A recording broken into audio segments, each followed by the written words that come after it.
ప్రేమగల తండ్రి, పరిశుద్ధమైన మా దేవ, యేసు ప్రభు నామమునకు కృతజ్ఞతలు స్తుతి అంతమైన ప్రభావం ఆరంభిస్తూ ఉంటున్నాం. మా జీవితాన్ని చూస్తున్న దేవుడు, మీరు అలాగే చూస్తున్న దేవుడు, నాకు బాబు తీర్పు ఇచ్చే దేవుడు, శిక్షించే దేవుడు, వెలిగించే దేవుడు. బాబులో మేము ప్రభా దశ వైపు చూసినప్పటికీ మీరు మాత్రమే మమ్మల్ని వైపు చూస్తున్నారు. దాన్ని మీ ఆజ్ఞ మీద పరీక్షించుకొని అలాగ చేశారంటే తినాలని ప్రభావ మేము పరీక్షించుకొని మమ్మల్ని మేము పరీక్షించుకొని మీ శరీరంలో మీ రక్తంలో పాల్గొనలు పొందడానికి అనుగ్రహించండి, సహాయించు. స్తుతి ఘనత మహిమ ప్రభావం చెల్లిస్తూ కృతజ్ఞతాపూర్వకంగా తీసుకురండి. మైకులో అంతటిని కూడా విశ్వాసించుకోవాల్సిన చేస్తుంది. యేసుక్రీస్తు నామమున ప్రార్థించి వేడుచున్నాము తండ్రి. దైవ గ్రంథంలో నుండి కొరింథీయులకు రాసిన పత్రిక 10వ అధ్యాయం.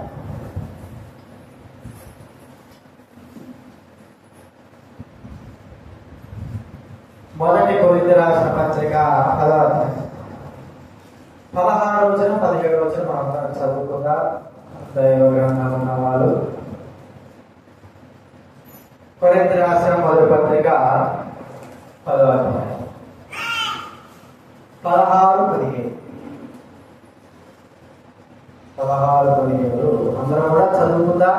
దైవ గ్రంథం ఉన్న వాళ్ళు తీసుకుని చదవండి.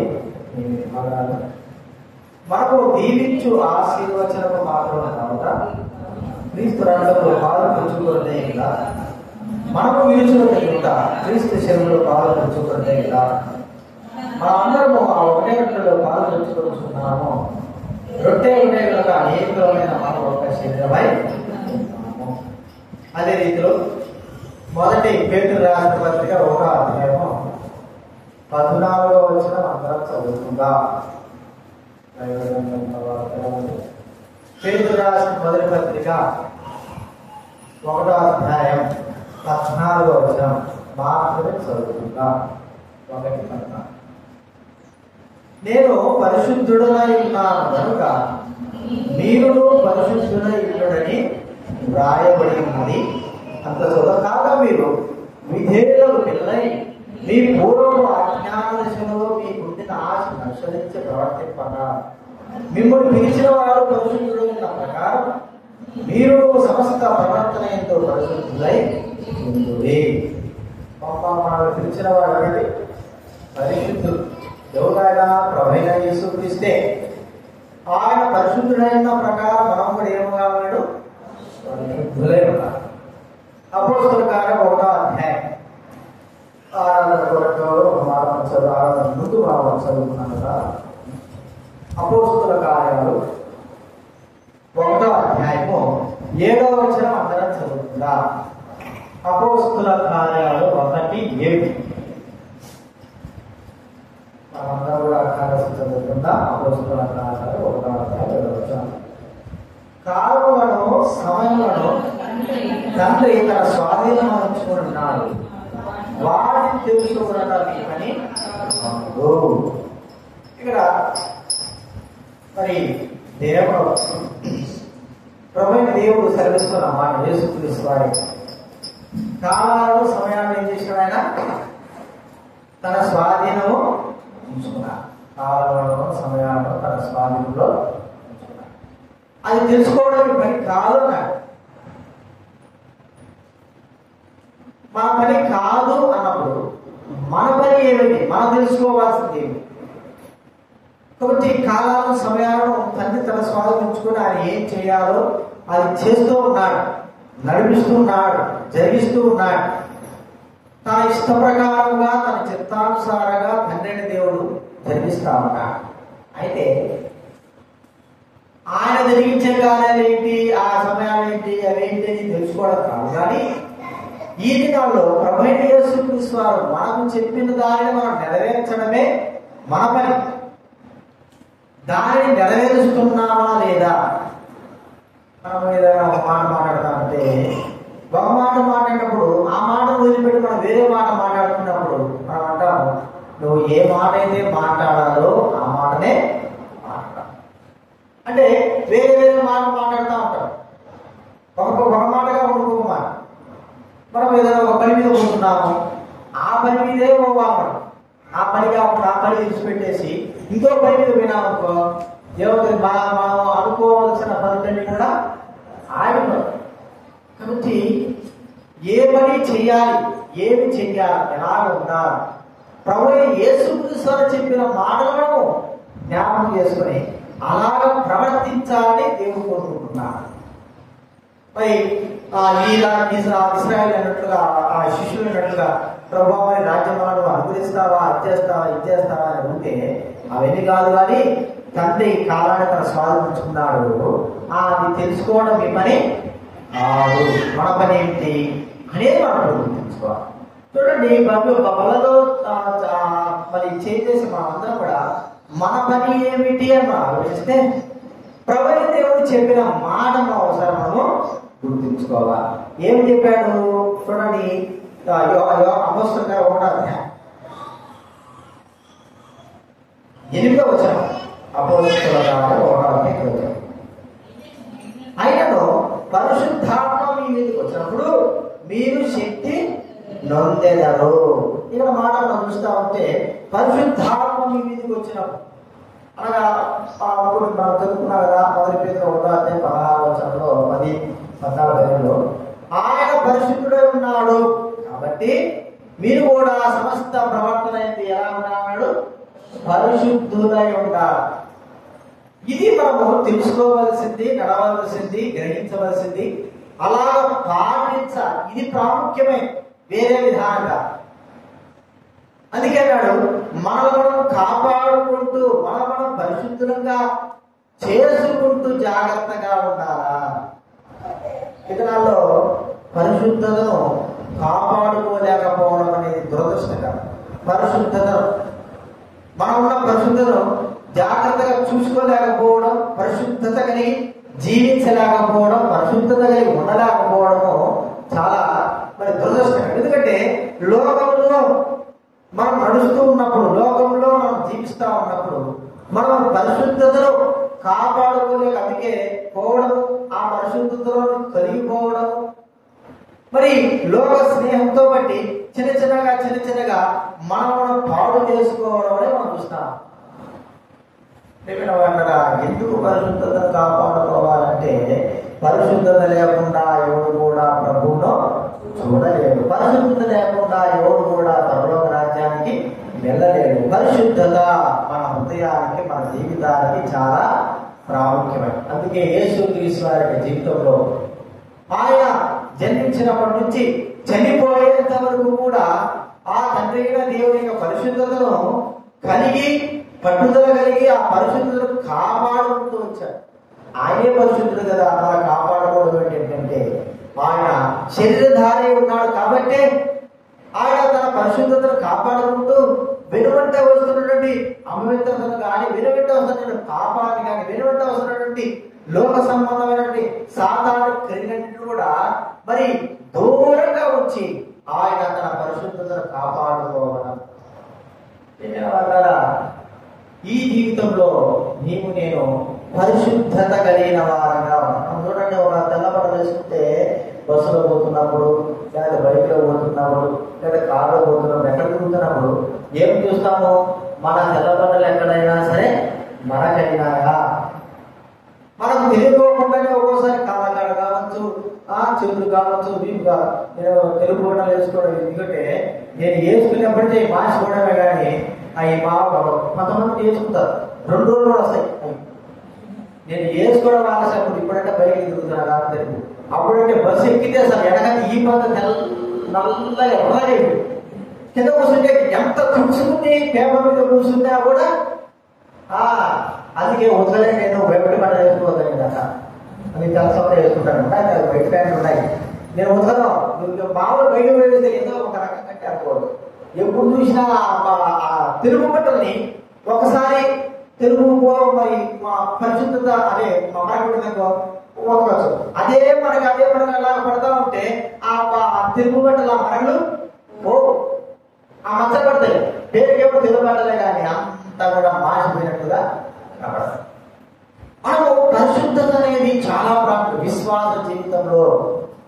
జీవించేంత వరకు, మన ప్రాణము పోయేంత వరకు మనము పరిశుద్ధతను కాపాడుకుంటూ జీవిస్తున్నామా?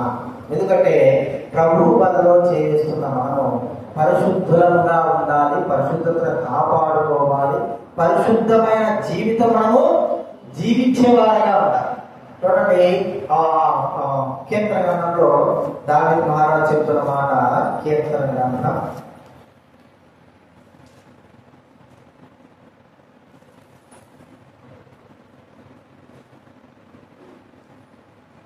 51వ అధ్యాయం, కీర్తన గ్రంథం 51వ అధ్యాయము 10వ వచనం అయితే చదవండి. దేవా, నా యందు శుద్ధ హృదయము కలుగేమో,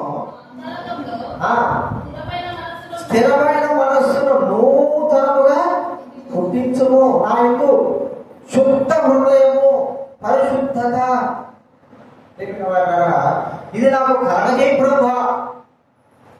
ఈ పరిశుద్ధత అనేది మన జీవితంలో చాలా ప్రాముఖ్యత. పరిశుద్ధులై ఉండాలా. ప్రేమిన వాళ్ళ పాత నిబంధనలో కూడా చెప్పే మాటదే, పరిశుద్ధులుగానే ఉండాలా. కొత్త నిబంధనలు చెప్పే మాటదే, పరిశుద్ధులుగా ఉండాలా. దినాల్లో మనము కలుషితమైపోతా ఉంటున్నాం. మనకు బాగా తెలుసు, నీళ్లు మనము మరి మినరల్ వాటర్, దాని లోపల ఎన్ని క్రిములు లేకుండా అవి చెబుతుంది. అయినా కూడా మనము బిందులో పుచ్చుకొని చూసుకొని తాగేటప్పుడు ఏం చేస్తాం, ఆ క్రిములు ఉన్నాయా లేదని చూస్తాం. ఎందుకు? వాటిలో మలినాలు ఉంటే మనం తాగడానికి ఇష్టపడం. ఏదైనా సరే ఒక ద్రాక్ష పళ్ళు కావచ్చు, లేకపోతే ఏదైనా తినే పళ్ళు కావచ్చు, వాటి మనము మరి చక్కగా కనుక్కొని తింటాం పరిశుద్ధంగా. అలాంటప్పుడు మన హృదయ విషయమే మనం ఆలోచించలేకుండా పరిశుద్ధంగా ఉన్నామా, అపరిశుద్ధంగా చేయబడ్డామా, అపవిత్రులంగా ఉన్నామా? ప్రియమైన వారు, ఈ పరిశుద్ధత అనేది ప్రతి మానవునికి ఖచ్చితంగా అవసరం. మనం కాపాడుకోవాలి, మనం భద్రపరచుకోవాలి. ఏదో బట్టలు కాపాడుకున్నట్లు కాదు, మన జీవితమును పరిశుద్ధముగా, అపవిత్రత లేకుండా, ఆ అపవాదిక క్రియల్లో పడిపోకోకుండా మనం కాపాడుకోగలుగుతూ రావాలి. అది ఒకవేళ మన వల్ల కాకపోతే ప్రభువే మనకు సహాయించాడు. ప్రభువా, నేను పరిశుద్ధతను కాపాడుకోలేకపోతున్నాను. ఎందుకంటే శరీరంలో మనం ఉన్నాం కాబట్టి చూపుల ద్వారా, మాటల ద్వారా, క్రియల ద్వారా, వాటి అన్ని విధాలుగా మనం అపవిత్రంగా చేసుకోగలుగుతా ఉంటున్నాం. కాబట్టి గుర్తించుకుందాం పరిశుద్ధత. అందుకే యేసుక్రీస్తు అన్నాడు, పరిశుద్ధ శాస్త్రం ఏమంటున్నారు, మరి మీ యొక్క శిష్యులు చేతులు కొడుకోకుండా భోజనం చేస్తున్నారే అంటే వారు ఒక పరిశుద్ధతను, ఒక పట్టింపును ఆలోచిస్తున్నారు. స్నానం చేయకోకుండా మరి భోజనం చేస్తున్నారే, కాలు కొడుకోకుండా ఇలా వస్తున్నారే, ఈ యొక్క భౌతిక సంబంధమైన పరిశుద్ధత చూస్తున్నారు. కానీ ఇక్కడ మన ముస్లింస్ కూడా ఏం చేస్తారు, భౌతిక సంబంధమైన పరిశుద్ధత. చెవులు కొడుకోవడం, కాలు కొడుకోవడం, ముక్కులు కొడుకోవడం, నీ కొడుకోవడం. మరి లోపల హృదయం కొడుకుతారు. దాని విషయమే ఆలోచించాలి మనం. అది మనం గుర్తించుకోవాలి. ఇప్పుడు పరిశుద్ధంగా ఉన్నామని, దేవుడు కూడా రక్షింపబడ్డామని మనం అపవిత్రంగా చేయబడలేములే అనుకోవడం తప్పు. శరీరంలో ఉన్నాము కాబట్టి శరీరం ద్వారా మన శరీరం ఎంతగా చక్కగా స్నానం చేసినా, మంచి కొత్త బట్టలు వేసుకున్నా, గంట సేపటికి మన యొక్క గంట 2 గంటల సేపటికి మన యొక్క బట్టలు, కొత్త బట్టలైనా సరే, శరీరం స్నానం చేసే శరీరం సరే, మురికి వాసన అనేది మనము గుర్తించాలి. అలాంటప్పుడు ఈ లోకంలో జీవిస్తున్న మనము లోకంలో చుట్టుపక్కల ఉన్నటువంటి పరిస్థితులను బట్టి మనం అపవిత్రంగా చెయ్యబడలేము అనేది దానికి కారణం. చేయబడలేకుంటామా? ఏ విధం చేతనైనా సరే మనము అపవిత్రంగా చేయబడతాం. అందుకే మనం కాపాడుకోవాలా పరిశుద్ధంగా ఉండడానికి. ఒకటే ఒక సూత్రం ఏమిటి? యేసు రక్తము ప్రతిసారి కూడా ప్రభువా నీ రక్తం చేతనంటాడు. నా తలపులు, ఆలోచనలు, నా పరిశుద్ధత చేయి, నన్ను నీ పరిశుద్ధులుగా చేయి ప్రభువా, నీ రక్తం చేతనే నేను పరిశుద్ధులుగా కాగలను. అనునిత్యము నీ రక్తం చేత నన్ను పరిశుద్ధంగా చేయి. పరిశుద్ధతను కాపాడుకోగలుగుతున్నామా? అపవిత్రులుగా ఉండి ఆ భోజనములో లేదా ఆ బలలో మనం చేతులు వేసుకుంటున్నామా? ప్రియమైన వారా, దేవుడు అంటున్నాడు భౌతిక సంబంధమైన అపవిత్రత కాదు కానీ ఆత్మ సంబంధమైన అపవిత్రత, ఆత్మ సంబంధమైన దోషము కలిగిన వారంగా మనం ఆ బలలో చేవేసుకుంటున్నాం. అది మనం గుర్తించుకోవాలి. ఒక్కోసారి మన పిచ్చి పరాకాశ వెళ్తాం కదా. ఒక్కోసారి నేను 1999 రక్షింపబడినప్పుడు మరి రక్షింపబడినప్పుడు ఒక ఆశ, ఏం ఆశ? దేవుని మందిరంలోకి వస్తే కాలు కడుక్కురా. ఎన్నిసార్లు బయటికి పో, ఎన్నిసార్లు లోపలికి రా, కాలు కడుక్కునే లోపలికి రావాలి. లోపల నుంచి బయటికి పోయినావా ఏం చేయాలి? బయటకు పోతే సార్ కాలు కడుక్కొని రావాల్సింది. అట్లా బయటకు పోకుంటానా? బయటకు పోయి కూర్చుకొని మళ్ళా లోపలికి వచ్చేటప్పుడు బాగా కాలు కడుక్కొని రావాలి. పిచ్చి.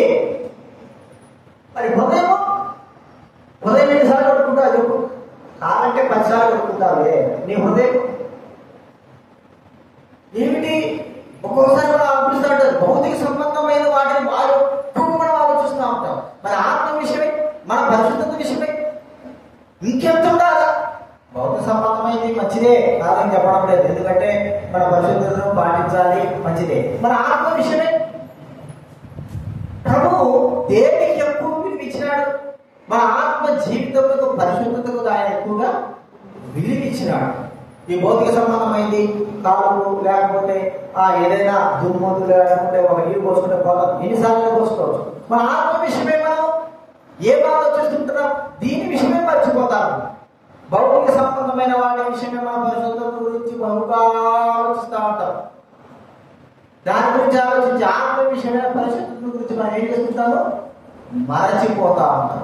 ప్రేమిన వాటారా, మనము దైవబిడ్డలుగా దేవుడు మన హృదయ విషయమే ఆలోచిస్తున్నాడు. నీ హృదయం ఎంత పరిశుద్ధంగా ఉంది, నీ హృదయం ఎంత పరిశుద్ధంగా ఉంది, నీ యొక్క జీవిత విషయం ఎంతగా మనం కాపాడుకుంటూ పరిశుద్ధంగా ఉదయం నుంచి స్నానం చేసి చెట్టు కొట్టుకొని ఆ తల నూనె రాసుకొని బాగా మంచిగా ఒక సమాజంలో తిరగడానికి వరకే మనం వస్తున్నాం కదా. మరి దేవుడి దగ్గరకు వచ్చేటంటే మన హృదయం ఎలా ఉంది? హృదయం యొక్క పరిశుద్ధతను, ఆ యొక్క వాసనను దేవుడు గమనించేవాడుగా ఉంటాడు కదా. మనము మరి ఏడుకు వచ్చిన తర్వాత స్నానం చేసుకోకుండా పళ్ళు తోపుకోకుండా మరి ఇట్లే వచ్చామనుకో, ఊరికే బట్టలు కట్టుకొని వచ్చామనుకో, పక్క వారికి ఏమనిపిస్తుంది? దేవుడు వాసన అవుతుంది దేవుడు. ఇవన్నీ ఉండకూడదనే కదా. ఉదయం కూడా కూతురు ఏం చేసింది? స్నానం చేసింది, షెడ్ ఇస్తుంది నాకు, షెడ్ కుట్టుకోవాలి. ఏ స్నానం చేశాడే ఇక్కడ షెడ్ అంటే అంటే పక్కగా స్నానం చేసినా కూడా ఎండ వాసన వచ్చినప్పుడు, చెమట వచ్చినప్పుడు ఆ వాసన కూడా రాకుండా ఏం చేయాలి? చెడు. మరి హృదయ వాసన అది ఎవరికి వస్తుంది? హృదయ వాసన పాపం వాసన దేవుడికి వస్తుంది. అది మన హృదయాంతరంగా దాన్ని మనం పరిశుద్ధపరచుకోకుండా మరి మనము దేవుడి సన్నిధిలో ఆ యొక్క బలలో చేయడం ద్వారా ఏమి ప్రయోజనము? అందుకే ప్రభున్నాడు కాలాల సమయాన్ని దేవుడు తను స్వాధీనించుకున్నాడు. ఇత్యాలు ముఖ్యం కాదు, నిన్ను నీవు పరిశుద్ధపరచుకోవడం ప్రాముఖ్యమైనది. పరిశుద్ధపరచుకున్నావా? ప్రవైన దేవుడు చెప్పేదే, నువ్వు పరిశుద్ధపరచుకో. పరిశుద్ధాత్మ మీ మీదకి వచ్చినప్పుడు పరిశుద్ధాత్మ ఎలాగొస్తాడు? పరిశుద్ధత కలిగిన వారి జీవితాల్లో పరిశుద్ధాత్మ దేవుడు కార్యము జరిగించేవాడుగా ఉంటాడు. కాబట్టి పరిశుద్ధతను మనం మన జీవితాలకు చాలా ప్రాముఖ్యత. లేకపోతే క్షమాపణ కోరుకున్నాం. ప్రభా, నా హృదయం భౌతిక సంబంధంగా నేను ఎంతో మరి నీటుగా మరి శుభ్రంగా ఉన్నాను కోరుకుంటున్నాను. అదే సమయంలోనే ఆత్మ విషయమై గమనించలేకపోయాను. ఆత్మ విషయమై ఈ వారమంతా కూడా అపవిత్రతలో జీవించాను. ఈ వారంతో కూడా అపవిత్రమైనట్టుగా నా హృదయం అపవిత్రతతో నింపబడుతూ వచ్చింది. మీ రక్తం చేత మాత్రమే కడిగేటువంటి నా హృదయము, మీ రక్తం చేత మాత్రమే నా పాపములను, నా అపవిత్ర దోషములు పోగలవు. కాబట్టి ప్రభువు క్షమాపణ కోరుకొని మనం పరిశుద్ధంగా పవిత్రంగా జీవించాలి. ఇది మొట్టమొదటి చూస్తున్నాం. ప్రభు చెప్పాడు, నీ పరిశుద్ధతను నీవు ఎలా కావాలి. ఎందుకు? ప్రభు పరిశుద్ధులుగా ఉన్నాడు, మనం కూడా పరిశుద్ధంగా జీవించాలి. తర్వాత ప్రభు అన్నాడు, చూడండి అపోస్తలుల కార్యాలు 1వ అధ్యాయం, అపోస్తలుల కార్యాలు 1వ అధ్యాయం 1వ అధ్యాయము 8వ వచనం దయచేసి చదవండి ఎవరైనా. అయినను పరిశుద్ధాత్మ మీ మీదకి వచ్చినప్పుడు మీరు శక్తి నందుతారు కనుక యెరూషలేములోను యూదయ సమరయ దేశంలో ఎంతటను నాకు సాక్షులై యెరూషలేములో ఇక్కడ మాట అన్నాడు. రెండోదిగా ప్రభు అంటున్నాడు నాకు సాక్షులైందు. ఎక్కడండి సాక్ష్యం? యెరూషలేములోను యూదయ సమరయ అంటే అన్ని ప్రాంతాల్లో కూడా దేవుడి మందిరంలో దేవుడి యొక్క పట్టణంలో కూడా పలు ప్రాంతాలు కూడా అంటాడు భూదిగంతమున్న వరకు నాకు సాక్షులై ఉందరు. ఎవడంటే నాకేమండి, నన్ను గురించి ఎవడంటే కూడా నాకు అనవసరం, నేను ఇంతే జీవిస్తాను, నేను ఇంతే ఉంటాను అనుకోవడం ప్రాముఖ్యం కాదు. అది ప్రాముఖ్యమే కాదు చెప్పలేదు. కానీ సాక్ష్యం అనేది మనం సంపాదించుకోవాలి. ఎక్కడ?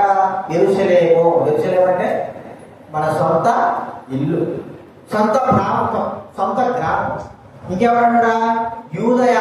యూదయ అంటే యూదయ కూడా చుట్టుపక్కల దేవుడి మందిరంలో, దేవుడి సంధిలో, సమరయ అన్య ప్రాంతంలో కూడా.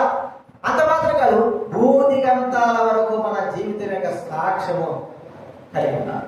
ఈ దినాల్లో సాక్ష్యానికి విలువ ఇవ్వడం, సాక్ష్యమే చాలా ప్రాముఖ్యమైంది. కాపాడుకోవడం, నేను అప్పుడు అట్లా చేశాను, ఇప్పుడు ఇట్లా చేశాను ప్రాముఖ్యం కాదు. ఇప్పుడు నువ్వు ఎలాగా కాపాడుకుంటున్నావు, ఇప్పుడు ఎలాగ జీవిస్తున్నావు, ఎలాగా నిన్ను గురించి, నన్ను గురించి, మరి మన గురించి విశ్వాసులు కావచ్చు, దైవజనులు కావచ్చు, లోకస్తులు కావచ్చు, మన కుటుంబస్తులు కావచ్చు, బంధువులు కావచ్చు, మరి ఇరుకులు కావచ్చు, ఏమని సాక్ష్యం చెప్తున్నారు, ఎలాగ సాక్ష్యం మన గురించి చెప్తున్నారు. చాలా ప్రాముఖ్యమైన సాక్ష్యం మనం ఆలోచిస్తూ ఉంటే చూడండి, ఆది కాండము 23వ అధ్యాయం. ఆది కాండం 23వ అధ్యాయం 23వ అధ్యాయం 5-6 విషయం చదవండి. ఆది కాండం 23:5. అయ్యా మా మాట వినుము, నీవు మా మధ్యన ఏమైనావు? మహారాజు అయినావు. ఎవరి గురించి మాట చెప్తున్నారంటే అబ్రహాము గురించి. హేతు కుమారుడు కానానీయులు, వాళ్ళు దేవుని ఎరుగని వారు, దేవుని అంటే తెలియని వారు, రాళ్ళ రమ్మలకి లేక బొమ్మలకి, లేకపోతే అసలు దేవుడు అంటే తెలియనటువంటి ఆ క్రూరమైనటువంటి ప్రాంతం కలిగిన వారు. వారి మధ్య ఉంటున్నటువంటి అబ్రహాము ఎలాగ జీవించారంటే, ఎలా ఉన్నాడండి? మహారాజులాగా. అంటే దేవుడికి తగినట్లుగా, దేవుడి క్రియలకు తగినట్లుగా, దేవుని ప్రవర్తనకు తగినట్లుగా, దేవుడి మాటకు తగినట్లుగా అబ్రహాము జీవితము ఆ హేతు కుమారుల యొక్క ఆ ప్రాంతంలో వారి మధ్య ఉంటే వారు గమనించినారు. ఏమంటున్నారు? నీవు మా మధ్య మహారాజు పోయి ఉన్నావు. మన గురించి ఇరుగు పొరుగు వారు ఏమనుకుంటున్నారు, మన గురించి, మన ప్రవర్తన గురించి, మన జీవితాన్ని గురించి ఏమనుకుంటున్నారు? ఏమనుకుంటే నాకెందుకు, ఎవడు ఎడపోతే నాకెందుకు, నా జీవితం నాకే అంటే మంచిదే, ఎవరి జీవితం వారికే. కానీ దేవుడి దగ్గర లెక్క ఏం చెప్తావు? దేవుడి దగ్గర మన లెక్క ఏం చెప్పుకోవాలా? దేవుడి దగ్గర మన సాక్ష్యం ఎలా ఉంది? చూడండి, లోకంలో ఉన్న వారి మధ్య మనకున్న సాక్ష్యాన్ని బట్టే దేవుడి దగ్గర కూడా మనకంటూ ఒక సాక్ష్యం ఉంటుందని మనం గుర్తించుకోవాలి. పక్షం గారి గురించి మనం చూస్తే లోకంలో అందరి చుట్టూ ఆయన జీవితం సాక్ష్యం ఎంతో గంభీరంగా, నిజ సాక్ష్యంగా జీవించగలుగుతూ వచ్చాడు ఆయన. మరి దేవుడి దగ్గర ఎంత సాక్ష్యం ఉంటుంది? దేవుడి దగ్గర కూడా ఎంతో గొప్ప సాక్ష్యం. ఆయన తన సాక్ష్యం, తన యొక్క మరి పక్షం గారి గురించినటువంటి ఆయన ఇచ్చిన సాక్ష్యం ఏమిటి మనకు తెలుసు. చనిపోయిన తర్వాత అంతకుముందు కూడా ఆయా మరి ప్రార్థన ద్వారా కావచ్చు, మీటింగ్ ద్వారా కావచ్చు, ఆయా వాటిప ద్వారా ఆయన తన సేవకుడైన వారిని, అంటే ఆ భక్తుడైన వారికి సాక్ష్యం కాపాడుతూ వచ్చాడు. చనిపోయిన తర్వాత కూడా ఆయన తన సాక్ష్యాన్ని దేవుడు గణపరుస్తూ వచ్చాడు. మరి మన సాక్ష్యం విషయం మరి ఎలా ఉన్నాం? మన మనసాక్ష్యం ఎలా ఉంది? మనం సాక్ష్యము కాపాడుకోగలుగుతుంటున్నామా? సాక్ష్యంగా జీవిస్తుంటున్నామా? అన్ని జన మధ్య మన గురించి ఏమనుకుంటున్నారు? మన గురించి ఒక మాట చెప్పు. మన గురించి ఒకవేళ మంచిగా జీవించినా మన గురించి అనుకునేది ఏంటి? పాతదే మంచి మనం హృదయం ఏమైపోయాడు ముద్ర. మరి యేసు ప్రభు ఎందుకు అన్నాడు ఆ మాట చెప్పండి. మన యేసు ప్రభు శిష్యులతో నన్ను గురించి ప్రజలు అంతేనండి. చూడండి మాట ఉంది మత్తయి గారి సువార్త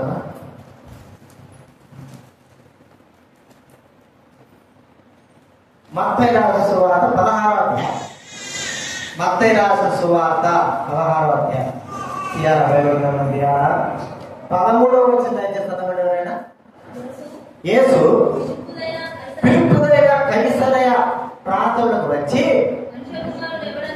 మనుష్య కుమారుడు ఎవడని జనులు చెప్పుకొచ్చున్నారు కదండి. మనుష్య కుమారుడు ఎవడు ఏమంటున్నారు? ఎవరు అంటే ఎవరండి? నన్ను గురించి చూడండి. ఇక్కడ మార్పు కూడా మార్పులో కూడా ఆ మాట ఉంది. మార్పు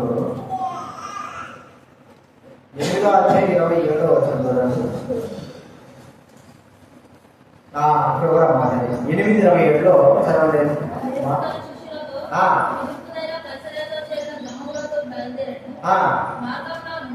మార్గంలో ఉండగా నేను ఎవరిని దేవుడు చెప్పుకుంటున్నారు? నేను ఎవరిని?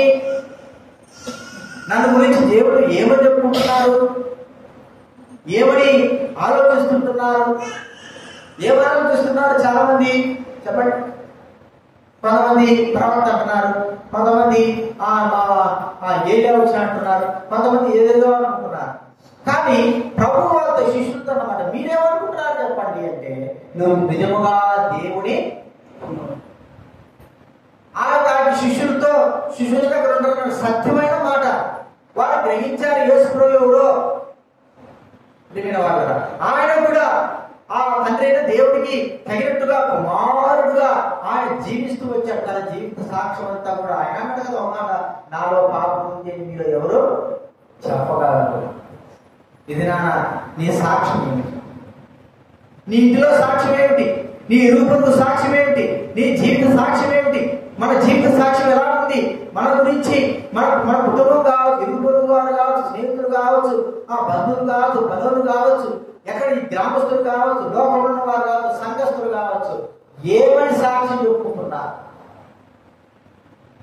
అది మనకు చాలా ప్రాముఖ్యం. ఎందుకంటే మనము సరైన విధానంలో నడుస్తున్నామా లేదా అనడానికి ఒక రుజువు. అందుకే అబ్రహాము గురించి ఆ యొక్క కణానీయులు చెబుతున్న మాట, నీవు మా మధ్య మహారాజుపై ఉన్నావు. ఎన్ని దినాలు గమనించినారో అబ్రహాముని కదా, ఎన్ని దినాలు గమనించినారో. ప్రవర్తన జీవితం, మానవ జీవితం, భవిష్యత్తు జీవితం అదే చాలా మంది ఉండింది. ఆ వ్యక్తిని జీవిస్తున్నాడు. ఒకవేళ ఆ వ్యక్తి గురించి దేవుడు ఆ దేవుడు బట్టే ఆ దేవుడు అన్నాడు కాబట్టి ఈ వ్యక్తి కూడా అలాగే జీవిస్తున్నాడేమో. మన దేవుడు ఎలాంటి వాడు మనకు తెలుసు. ఆ దేవుడు వరే ఆ ప్రవర్తన జీవితంలో కలిగి ఉండగలిగితే మంచి సాక్ష్యం కాపాడుకోగలుగుతాం. సాక్ష్యం లేదా దీని గురించి నగ గురించి ఏమనుకుంటున్నారు? నిజమనుకుంటున్నారా? అబద్ధం అనుకుంటున్నారా? ఏమని సాక్ష్యం చెప్పగలరు అంటాడు అపోస్తల కార్యాలలో చూడండి.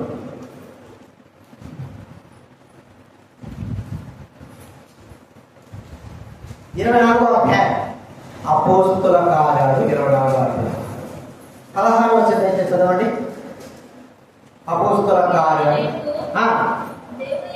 ఈ విధముగా నేను దేవుని ఎడలను మనుషుల ఎడలను ఎల్లప్పుడూ నా మనస్సాక్షి నిర్దోషమైనదిగా ఉండినట్లు అభ్యాసము చేసుకుంటున్నాను. అంత మాత్రంగా 2 కొరింథీయుల అధ్యాయం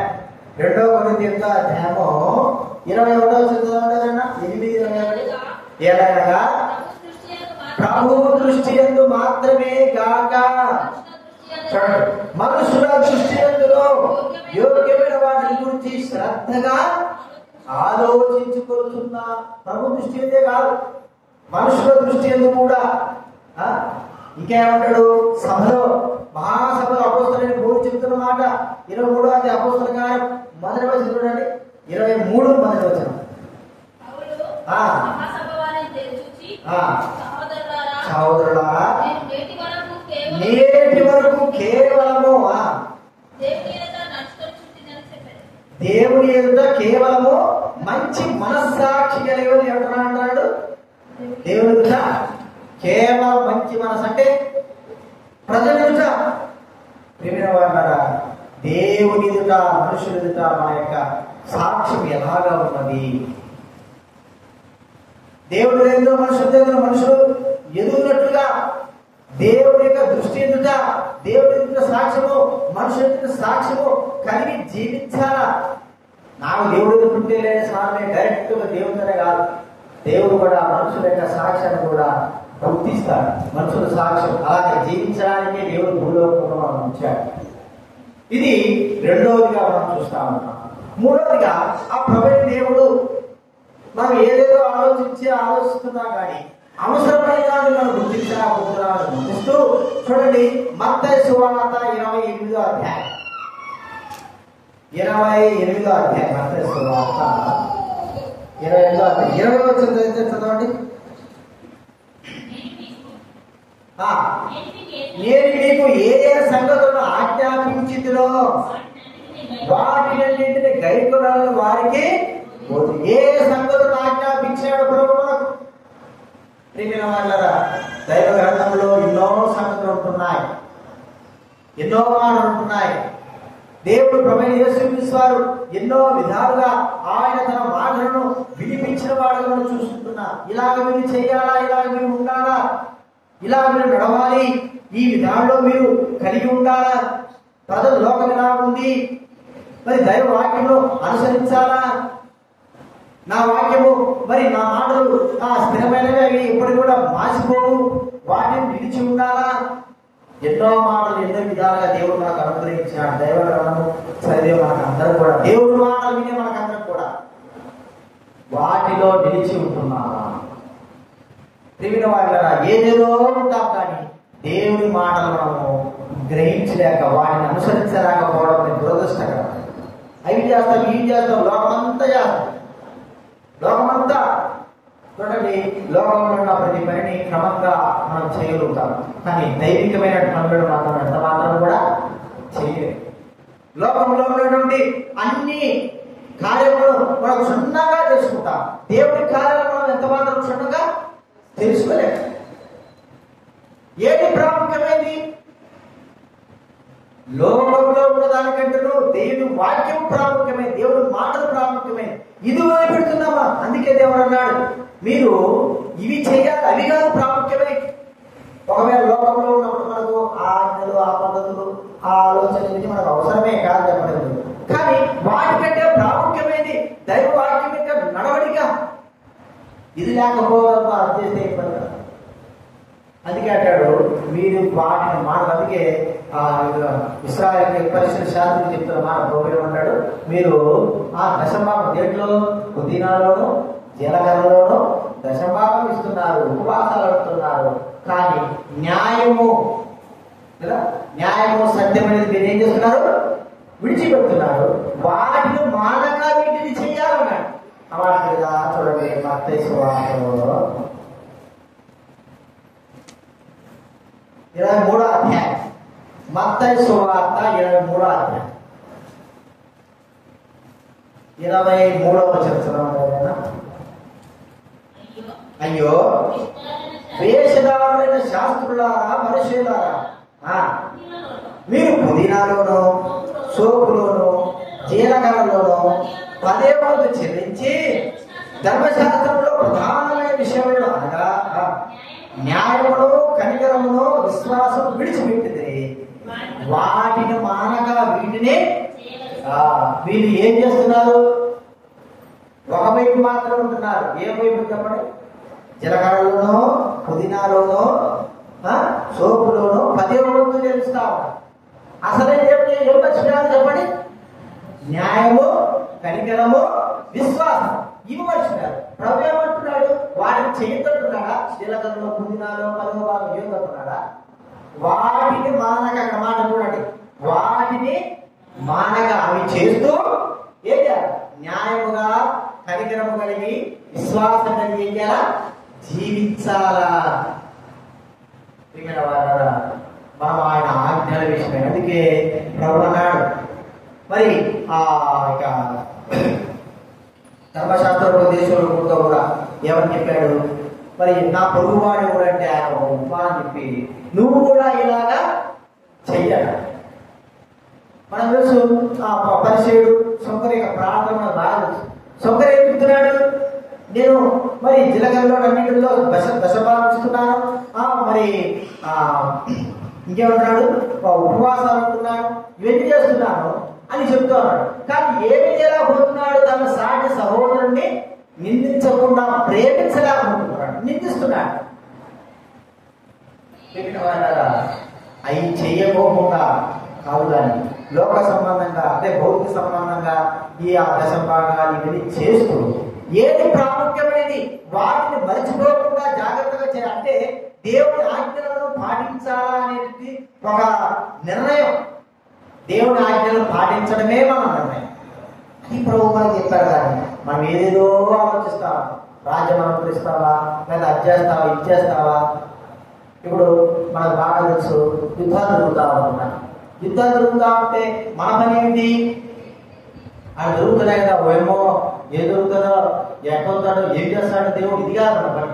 మన పని ఏంటి చెప్పండి? యుద్ధాలు జరుగుతున్నప్పుడు దేవుడి రాకడ దగ్గరగా ఉంది అనేది గుర్తించి మనం జాగ్రత్త వహించి మన జీవితాలను సరి చేసుకోవాలి. ఇది మా పని. కానీ అక్కడ ఎంటున్నారో, వాళ్ళంట తెచ్చిపోయారు, ఇల్లంట తెచ్చిపోయారు, ఏమైపోయిందో, ఇవన్నీ మంచిదే, అవి ఆలోచిస్తున్నా. కానీ అసలైతే ఏం చేయకపోతున్నా మన జీవితాన్ని సరి చేసుకోలేకపోవడం అనేది దురదృష్టం. అది మనం గుర్తించుకోవాలి. కాబట్టి ఆయన ఆజ్ఞలను పాటించమని సెలవిస్తూ వచ్చాడు. ఏదేదో ఆలోచనలు కాదు, ఈ చేయాలా, ఈ చేయాలా, అటు చేయాలి, ఇది చేయాలి కాదు. ముఖ్యంగా ఆయన ఏమి చెప్పాడో అది ప్రాముఖ్యమైనది.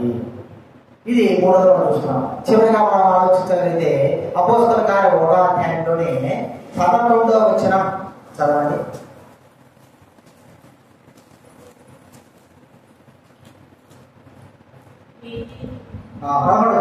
గలిలయ మనుషులారా, అపోస్తల కార్యం 1వ అధ్యాయం 11వ వచనం.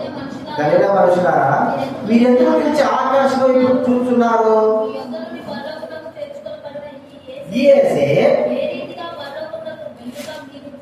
చూచితులో ఆ రీతిగా తిరిగి వచ్చుని వారితో చెప్పారు. ఇప్పుడు మనం చేయాల్సింది ఏంటి? చివరిగా ప్రభు అన్నాడు, దేవదూత అంటుంది, మీరేదో పరలోకం ఎదురు చూస్తున్నా, చేసుకుని వెళ్ళిపోయాడని చూస్తున్నారు, ఆకాశ మేఘాల మీద కోపపడ్డాడు.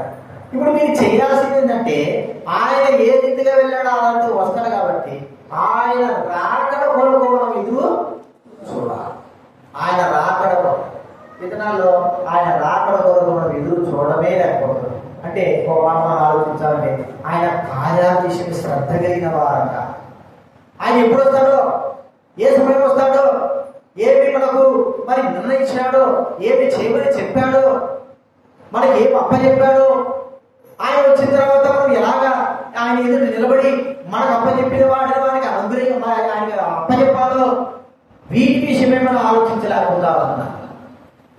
గృహ నిర్వాహకుడైన వ్యక్తి గురించి మనం చూస్తే, ఒక యజమానుడు తన గృహ నిర్వాహకుడికి, ఒక వ్యక్తికి తన ఇంటి బాధ్యతలు అప్పని వెళ్ళిపోతే, ఈ గృహ నిర్వాహకుడు గృహము పట్టించుకోకుండా ఉన్నటువంటి ఆయన దాసుని వారి మీద కొట్టడం ఇష్టంగా జీవిస్తే, అనుకోవడానికి గడియలో ఎవరు వచ్చారు? యజమానుడు. నీకు అప్పచెప్పింది ఏంటి? నువ్వు చేసింది ఏంటి? నువ్వు ఇంటిని కాపాడుతూ ఉండాలి. నీ ఇష్ట ప్రకారంగా తింటూ త్రాగుతూ నీ ఇష్ట ప్రకారంగా చేయడం కాదు. నీ యజమానుడు వచ్చే పర్యంతం కూడా మనం ఆ వ్యక్తి ఎదురు చూస్తూ జాగ్రత్తగా తనకు అప్పగింపబడిన దాన్ని కాపాడుకుంటూ నడుచుకోవడమే. మరి యేసుప్రభువు వారు ఎప్పుడు వస్తాడు? ఎప్పుడు ఆయన వస్తాడని గుర్తిస్తుంటున్నా. చూడండి, మనము వారంతా కూడా యేసుప్రభువు రాకడ గురించి ఎంత మాత్రం ఆలోచించాం. ఎవరైనా యేసుప్రభువు రాకడ గురించి వారు ఒక్కసారైనా తలంచుకున్నారా?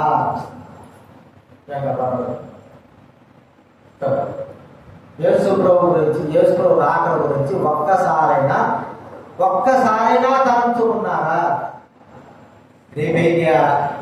రేపెట్టబోవాలా? రేపెక్కడికి బయలుదేరాలా? రేపు ఏం పని చేయాలా, రేపు డబ్బెట్టు సంపాదించాలా, అంటే రేపు ఎలాగ జీవించాలా, రేపటి కదా, మొన్నటి కదా, 5 రోజులు కదా, 6 రోజులు కదా, 10 రోజులు కదా, ఇది ఆలోచిస్తాము. ఇప్పుడు ప్రభువు వస్తాడు. ఆయన ఎప్పుడు వస్తాడో అని తెలియదు కాబట్టి నేను జాగ్రత్తగా ఉండాలా అనేటువంటి తలపు ఆలోచన శరీరంలో రాకపోవడం దురదృష్టం. మరి దేవుని యొక్క రాకడను కూడా ఆలోచించలేకపోతున్నాం. ఎలాగా పనులు చేయగలుగుతాం అంటే అసలు నిర్లక్ష్యం. దేవుడి రాకడ గురించి, ఆయన కార్యం గురించి నిర్లక్ష్యం అనేది మనం గుర్తించుకుంటారు. నిర్లక్ష్య స్వభావమే మన జీవితంలో అంత నష్టాన్ని, మనమంతా కూడా వెనకబడడానికి గల కారణం ఏంటంటే మనలో ఉన్నటువంటి నిర్లక్ష్య స్వభావము. లోకస్తుల యొక్క నిర్లక్ష్య స్వభావం వలె మన యొక్క నిర్లక్ష్య స్వభావం. లోకస్తుల యొక్క నిర్లక్ష్య స్వభావం ఎలా ఉంది చూడండి, ఎలా ఉంది. మా పేదలు రాసిన పత్రికలు చూడండి, 2వ పేదలు రాసిన పత్రిక 2వ అధ్యాయం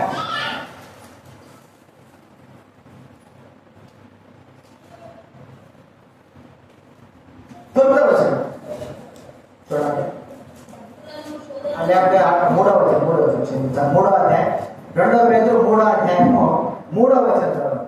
అంత్య దినములలో అపహాసకులు అపహసించు వచ్చి నడుచుకోవచ్చు ఆయన రాకడ కూర్చిన వాగ్దానం ఆయన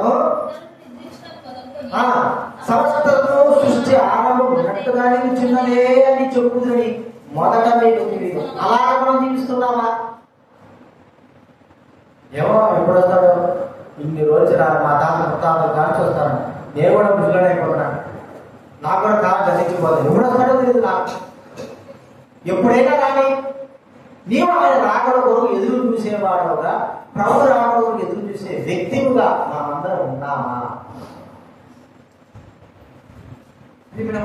అది లేకపోవడం ద్వారా మనము దేవుడికి మరి నిర్లక్ష్య స్వభావం మన జీవితాన్ని మనం తెలుపుకుంటాము.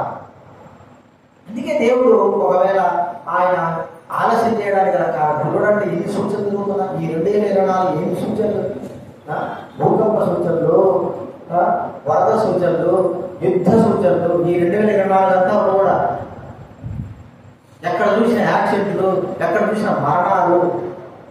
ఏమిటి ఈ దేవుడు రాకడ? ఒకవేళ మనం వీటన్నిటిని ఆలోచించినప్పటికైనా సరే దేవుడు రాకడ దగ్గరుండి జాగ్రత్తగా నన్ను కాపాడుకుంటూ ప్రభువుకు దగ్గర కావాలంటే తలపు మన హృదయంలో రాకుండా చేయడం సైతాను. పాతాళం చేశాడు మన హృదయాల్లో. ఆ దినాల్లో రక్షణ రానప్పుడు మన హృదయాలు మూసినాడు. రక్షణ వచ్చిన తర్వాత కూడా మన హృదయాలు మూసేస్తున్నాడు. ఏమని? యేసు ప్రభు యొక్క రాకడను గురించి ఆలోచించకుండా చేయడమే వాడి పని. అంటే మనము సిద్ధపరచబడకోకుండా ఉండాలనే వాడికి కావాలి. అలాగే చేయడం అని. కాబట్టి మన జీవితంలో ఒక్కసారి గుర్తించుకుందాం. ప్రభు రాకడ ఎప్పుడు వస్తుందో మనకు తెలియదు. మనం అలాగే జీవిస్తున్నామంటే నిర్లక్ష్య స్వభావం మన జీవితంలో ఉంది. దైవ కార్యాల విషయంలో, దేవుడి పనుల విషయంలో, దేవుడి మందిరానికి రావడం విషయంలో, దేవుడి యొక్క సన్నిధి మరి అనుభవించే విషయంలో, ప్రార్థన విషయంలో, మీడియా విషయంలో, బైబిల్ చదువుకోవడం విషయంలో, ప్రార్థన చేసుకోవడం విషయంలో, అన్నిటిలో కూడా నిర్లక్ష్యం మనం వహిస్తున్నామంటే అర్థం ఏంటంటే దేవుని రాకడకు మనము దూరం కావాలా? ఏ విధంగా చేతనైనా సరే దేవుని రాకడకు మనం ఏం కావాలా? దూరం కావాలి. అందుకే మనల్ని సాతాను మన మైండ్ అంతా డైవర్ట్ చేస్తాడు. మన జీవితాన్ని చక్కగా మన జీవితాన్ని ఏం చేస్తున్నాడు? పక్కకు వెళ్తున్నాడు. చక్కగా వెళ్ళి మన జీవితాన్ని ప్రక్కకు వెళ్తున్నాడు. ఇప్పుడు అలాగే మనకు బాగా తెలుసు గుర్రం గురించి మనకు బాగా తెలుసు. గుర్రం యుద్ధంలో ఏం చేస్తారు? దానికి అన్నిటికీ ఆయన ధరింపజేస్తారు. దాని ఒక సీటు ధరింపజేస్తారు, ఇంకొక కళ్యాణ్ వేస్తారు, నోటికి కూడా కళ్యాణ్ పెడతారు, అన్ని పెడతారు. అన్ని పెట్టి ఇంకోటి అసలైన పెడతారు. కళ్ళమే కళ్ళ పెడతారు. అసలైన దిశలు కళ్ళకి ఏంటంటే గంటలు కడతారు. గంటలే కట్టగాదు, వాటి ఉంటాయి కళ్ళు. అవి ఏంటంటే గుండ్రం ఉండి కళ్ళు ఇటు మూసేస్తాయి. ముందు మాత్రం కనబడుతుంది, దానికి చక్కగా కనపడాలా. సైడ్ కనపడదు, కళ్ళు గుర్రానికి కళ్ళు లావు ఉంటుంది కదా, అంత కనపడదు. అది ముందుగానే బెదిరిందంటే ఎక్కబోతుంది దిగుతారు. అందుకే ఏం చేస్తారంటే ఇది కట్టేస్తారు. ఇక యుద్ధంలో ఏం చేయాలా చెప్పండి, ముందుకే పోతాడు. అలాగే అటు ఇటు పోతే గుర్రం అటు ఇటు పోతే కూర్చునేవాడు ఏమంటాడు, అందుకే వాటి ఇటు కడతాడు. ఇప్పుడు మనం కూడా ఏం చేయాలి చెప్పండి, ఏం కట్టుకోవాలి, ఇది కట్టుకోవాలి, కట్టుకొని ముందుకే పోవాలి. ఎందుకు మన పని చక్కగా ఉండాలి. ఎప్పుడైతే ఇది తీస్తామో ఇటు ఇటు దారిలో పడతాం, ఏది అనుకోవాలి అర్థం కాదు, ఎక్కడ పోవాలో పరిగెత్తాం. అదే మనకు తెలుసు. ఎవరు అభిషాలము గుర్రం ఏమేమి చెప్పండి, మిత్రపోయి ఎట్ట పోయింది కానీ ఆ చెట్టు కిందికి సింధు వృక్షం కిందికి వెళ్ళిపోయింది, పరిగెత్తింది. అది ఎక్కడ పోతుందో తెలియదు. ఆ వృక్షం పెద్ద వృక్షం ఉంటే చిన్న వృక్షం పడదు, చెట్ల చేపలు వేసుకోవాలి. ఇటు ఏం చేశాడు బాబు, దగ్గర ఉండేది కదా కట్టలు అయిపోయాడు. ఒకవేళ కళ్ళు ఏమైపోవాలి అది తెలిసి అది ఎట్ట పోవాలో అర్థం కానీ దానికి చుట్టే అర్థమైంది. ఇక ఎలా గుర్రం చాలా. అందుకే అంటే దానికి విధించిన ఒకటి ఉంది, నువ్వు యుద్ధంలో ముందుకే వెళ్ళాలా. యజమాని ఎప్పుడు వెళ్ళాలంటే దాని కళ్ళకు ఖచ్చితంగా కట్టాల్సిందే. కళ్ళం ఉన్నంత మాత్రం కుదరదు, దాని కళ్ళకు ఖచ్చితంగా కట్టాల్సింది. జట్టాపడి ఇది కూడా చూడండి, రోడ్లలో పాతకాలంలోనే అక్కడక్కడ ఉంటాయి, వేరే రాష్ట్రం అందరికీ లేకపోయినా కూడా వాటికి ఖచ్చితంగా మన కళ్ళలో. ఎందుకు మనం విధించిన దాన్ని చక్కగా మనం చూడలేకపోతున్నాం, నిర్లక్ష్యం మన జీవితం. అందుకే ఒక గుర్రాల గురించి మనకు అవన్నీ కూడా ఎందుకు వేస్తున్నారంటే అది అలా ఉండడానికి జాగ్రత్త. ఎందుకు వాడి స్వభావం తెలుసు, ఎక్కబడితే పరిగెత్తాలి తెలుసు. వాటికి వేయాల్సిన విధానంలో కళ్ళం కావచ్చు, కళ్ళ కత్తలు కావచ్చు, అన్నిటికి కావచ్చు. వాటి ఏం చేస్తారు కదా, పరిగెత్తాల్సింటే వాటికి పరిగెత్తడానికి కిందగా ఏం చేస్తారు, నాణాలు కూడా కొడతారు. నాణాలు కొట్టకపోతే గుర్రాలు ఎక్కువ దూరము పరిగెత్తలేదు. మళ్ళీ ముళ్ళలో ఎట్టబడితే పరిగెత్తదు కానీ ముళ్ళు కూడా ఉంచుకోకుండా ఉండడానికి వరకు నాణాలు పెట్టి కొట్టి పడేస్తాం. వాయి పరిగెత్తుడికి ఈ నాణాలు ఏమైపోతాయి చెప్పండి, అరిగిపోతాయి. మళ్ళా తీసి మళ్ళా పడ్డారు. ఎద్దులు కావచ్చు. మనము ప్రభు యొక్క రాకడ కొరకై మనము నిర్లక్ష్య స్వభావంతో ఉంటూ మనం ఆలోచించుకోకుండా, గుర్తించుకోకుండా, ప్రభు మార్గంలో నడవుకోకుండా చేయడానికి అపవాదం ఎన్నో రీతులుగా మనం చెప్పుకోవాలంటే మనకు దేవుడు విధించిన వాటన్నిటినీ సాతాను తీసేస్తున్నాడు అని చెప్పుకోవాలి. ఇప్పుడు గుర్రవికి కూర్చున్నాము, అర్థమైందా? గుర్రవికి కూర్చోగానే మనకు సాతాను ఏం చేసింటాడు, మనకు దేవుడు వేసినటువంటి ఆ కళ్యాణ్ ఏం చేశాడో బీకేస్తాడు. కళ్యాణ్ బీకేస్తే మనకు మన నోటికి మన జీవితానికి ఇక అవసరంలో కళ్ళం అనేది. అందుకే యాకోబు రాసిన పత్రిక 3వ అధ్యాయంలో ఉంది, కళ్ళము ద్వారానే బోధాన్ని ఏం చేయకుండా చెప్పగలరు. ఇప్పుడు సాధారణ మన కళ్ళని తీసేసాడు అనుకో, దేవుడు కళ్యాణ్ వేశాడు. ఎందుకు మన ప్రవర్తన అని తెలుసు. దేవుడు కళ్యాణ్ వేస్తే సాధారణ ఏమంటాడు చెప్పు, నువ్వు ఇంత మంచోడు, నీకు కళ్ళం అవసరమా, నువ్వు కళ్ళం లేకుండా నువ్వు బలేవో అంటాడు. అవును కదా, కళ్ళం లేకుండా బలేనా అని. కళ్ళం తీసేస్తే ఏమవుతుంది చెప్పండి, మన ఇష్టానికి ఎక్కడ మనం ఎక్కడ పడితే పోతా ఉంటాం. అంటే అర్థం ఏంటంటే మనము ఆ కూర్చున్నటువంటి ఆ గుర్రం కూర్చుంటే ఆ యొక్క యజమానికి చేతి కింద సమమము ఉండవు. గుర్రం కంట్రోల్లో ఉండాలా, చేతి కింద ఉండాలంటే ఖచ్చితంగా మనం కళ్ళెం అనేది వేస్తాం. మరి కళ్ళ కట్టిన గంటలు కూడా సాధారణ నీకు ఎందుకు కళ్ళ కట్టిన గంటలు తీసేసి నీకు కనబడదా, ఏమి పూలు పోయేటమే కదా, ఇప్పుడు కొత్తగా పోతానవా, చక్కగా పోలేవా అంటే ఆ కళ్ళకట్టే గంటలు దేవుడు మనకి ఇచ్చిన కళ్ళకట్టిన గంటలు అవి మనం తీసేసుకున్నారంటే సాధన తీసేస్తే మనం ఇష్టం వచ్చినట్టుగా ప్రవర్తించేది. అంటే అతని మన కళ్ళకు అవధులు లేకుండా ప్రవర్తించిన జీవితం కదా. కళ్ళకు గంటల కట్టకపోతే ఏం చేస్తాను చెప్పండి, మన ఇష్టం వచ్చినట్టుగా మన చూపు కావచ్చు, ప్రవర్తన కావచ్చు. అందుకే అంటాడు ప్రభు, అంటాడు ఏది నీ కళ్ళను బట్టి నీ దృష్టి చాలా జాగ్రత్తగా ఉండాలి. నీ కన్నులు నిన్ను అపవిత్రపరుస్తాయి. ఎందుకు నీ కన్నులకు ఆయన గంటలు పెడతాడంటే అపవిత్రంగా జాగ్రత్తగా ఉండడానికి కొరకాయ. ఎందుకు నీకు కాళ్ళకు నాడాలేస్తాడు అంటే మన కాళ్ళకు నాడాలేస్తాడు మన పరిగెత్తే విషయంలో. మరి మనము పుట్టుతా కానీ లేకపోతే ఆ ముళ్ళు గుచ్చుకోవడం కానీ వెళ్ళి జరగకోకుండా మన కొరకవి అన్ని ఇస్తాడు. ఇవన్నీ కూడా మనం ఆలోచిస్తే ఆత్మ సంబంధంగా మన జీవితానికి ఆయన రాకడ కొరకే మనం సిద్ధపడడానికి కొరకే. ఈ దినాన్ని సిద్ధపడుతున్నావా? సిద్ధపడిన వాడుగా ఉండి బలం చేపిస్తున్నాం. నిర్లక్ష్య స్వభావంతో జీవితం అంతా గడుపుతా ప్రభు సన్నిధికి రాలేక, ప్రార్థనలకు రాలేక, మీటింగ్లకు రాలేక, కనీసం ఇంట్లో కూడా ప్రార్థనలు చేసుకోలేక, లేదా బైబిల్ చదువుకోలేక, లేకపోతే దేవుడి గురించి కూడా ఆలోచన లేక, ఎప్పుడు చూసినాక మనము దైవిక అది మన పనుల విషయంలో మన ఆలోచించు మన కొరకే లోకస్తులు ఆలోచించినట్లుగానే ఆలోచిస్తూ పోతా ఉంటే మనము ఎవరిని తలుచుకోలేకపోతుందండి? ఎవరి కొరకు ఎదురు చూడలేకపోతున్నా? దేవుడి కొరకు ఎదురే సాధారణ చేస్తారు పనులవి ఒక్కసారి ఇప్పుడు తెచ్చుకున్నా మిగిలిన వాళ్ళ యేసు రాకపోతే నీవు నేను ఎదురు చూడవలసిన వారన్నా. అలాగే లేకపోతున్నామా? సిద్ధపడగలిగిన వారిని ఉండలేకపోతున్నామా?